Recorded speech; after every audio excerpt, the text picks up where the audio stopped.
And in Syria, John, it's a pretty messy situation in Syria. President Assad is certainly living up to the first syllable of his name.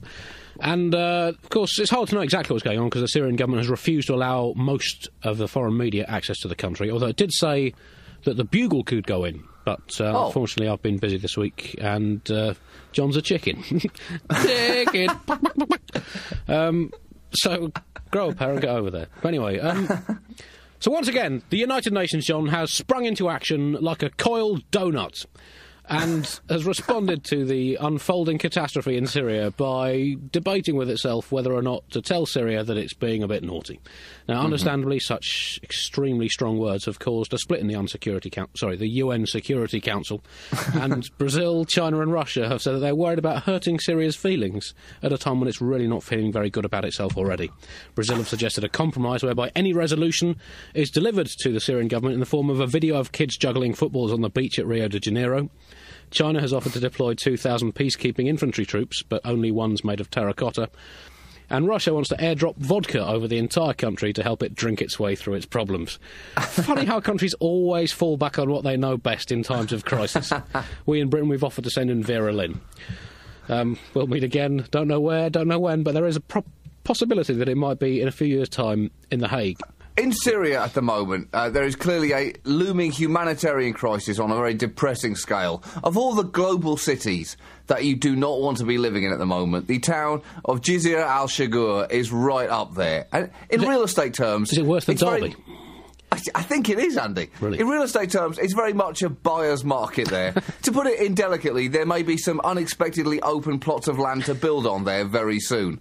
The problem is that 120 Syrian troops were reportedly killed there over the weekend in protests, and the authorities have made it clear that they will act decisively and forcefully to restore control. And just to be clear about quite how chilling that statement is, when President al-Assad acts decisively, things get broken.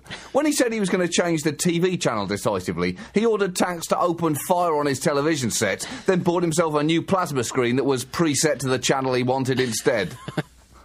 Yeah, the army are now advancing on Jizr al-Shagur after what it claims was a lethal attack by rebel protesters on government troops, which others have claimed was a lethal attack by government troops on government troops who didn't want to launch a lethal attack on rebel protesters. And it's left many fearing a repeat of the 1982 Hammer massacre when the current president's father ordered a scorched earth policy resulting in the deaths of tens of thousands of his own people.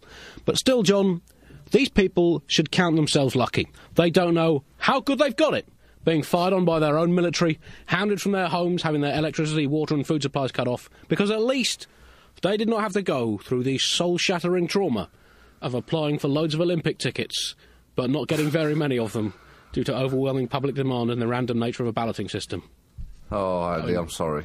But it's time we in Britain... I'm sorry, Andy. We need to rise up, John. Yeah. We cannot sit back and take this kind of oppression any longer. What about our human rights, John? What about my fundamental right to pay over the odds to watch minor sports I habitually have no interest in? Where is Amnesty International now, John? It's all gone f***ing quiet. Sod Syria, there are loads of Arab nations, but there's only one London Olympics.